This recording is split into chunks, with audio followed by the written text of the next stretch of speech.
What stood out for you in the new national executive formation? Were there perhaps any surprises? Well, I think since the signing of the statement of intent by the parties that joined the talks to form the government of national unity, which others prefer to call a grand coalition, which way you look at it, I think since that moment, there were probably very few surprises.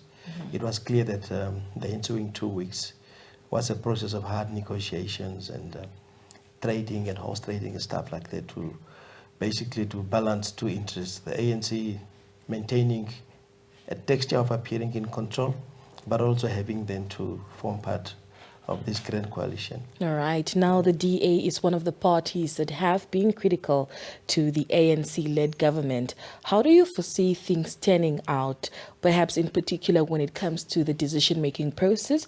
And also, the process might not be as fast compared to what they anticipated. But in your view, what will be some of the stumbling blocks in finalizing the statement of intent? Well, one of the grand locks for finalizing a statement of intent was simply these diverse ideological differences, trying to harmonize them around a common agenda, around a common vision. Basically, it took 2 weeks. Well, we're all aware that at some point, there were threats of these talks collapsing, and basically South Africa having to go to the drawing board. And I think to me, therein lies the challenge. Well, the government of national unity has been established. It has been announced. Ministers will be inaugurated tomorrow. Then the work starts. These ideological and political differences, how would they be harnessed to be rallied behind a common agenda? So I agree with you when you are saying decision making will become slower because now there has to be more negotiations, more compromises, more consideration of diverse views, and it will actually slow governance. All right. Now, the DA leader, John Steenhuisen, following the announcement of the national executive, said the time for finger pointing is over and the time for collaboration is now. How do you see them getting along, given their policies and ideological differences? I think it's a positive signal when he kicks off with that ideology to say we are all in this boat together. We have to make it work, or we all sing together alike. So that attitude would be helpful for making the GNU work.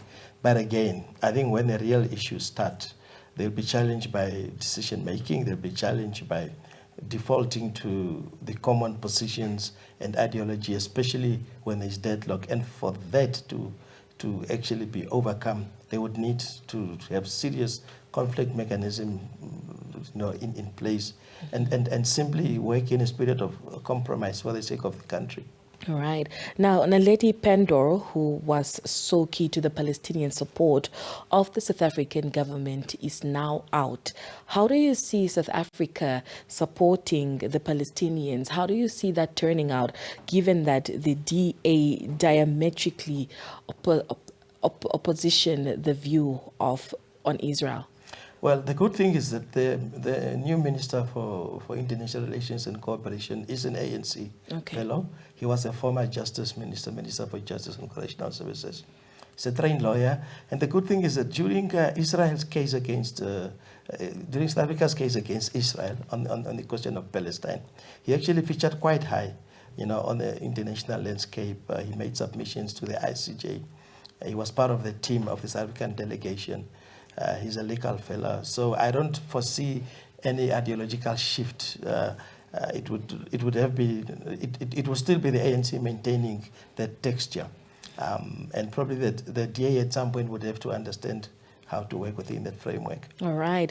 Now, another thing is an openly gay woman, Steve Letsike, was appointed as Deputy Minister of Women, Youth and Persons with Disabilities. And South Africans are saying that it is very historic. What are your thoughts on that? Well, I was listening to the South African president now in your inset during his speech when he announced his GNU. And the key considerations he made there, he mentioned the word gender. And that's how I probably look at it. Now, it becomes complex now to say, well, somebody who's a woman would probably prefer not to be considered a woman then we get into the subcategorization of special interest. So I doubt whether her sexual orientation was a consideration. But I think from a gender perspective, yes, it was. All right. Now, do you perhaps see the ANC come out of the government of national unity as victor, considering that they are still holding the keys of the ministries and portfolios such as the deputy presidents and finance trade? Well, there were several news reports about all kinds of demands being made by the DA, some other smaller political parties gunning for key economic ministries, which they didn't get. And by the way, in the new enlarged cabinet of 32 ministers, the ANC retained 60% of that makeup. So clearly they have retained their key role. But again, the need for cooperation and collaboration to give truth to the whole GNU framework would then force them to negotiate more, to compromise more, and it may actually dilute some of their policy positions, but they do retain control. All right. Now, communications and digital technologies is now under the DA, meaning that the South African Broadcasting Corporation is now under DA. What does this mean for SABC and ANC in terms of controlling the airwaves? Two things. The one thing is that we could see a shift towards more editorial independence because of that ministerial control. And that editorial independence would then compromise the ANC's leveraging the SABC for partisan political agendas.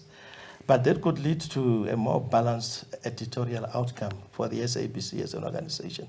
But the second aspect there is the whole question of the DA has been quite advocating for digitalization.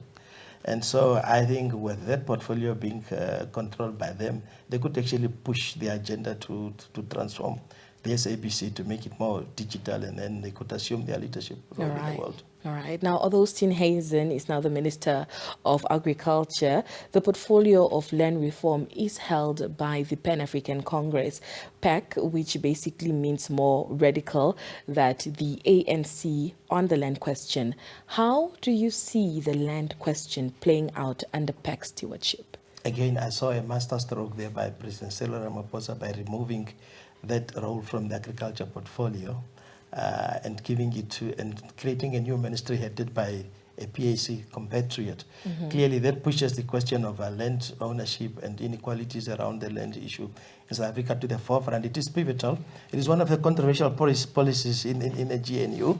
It's going to be one that is going to scratch the GNU, and well, it remains to be seen what the GNU achieves in that context.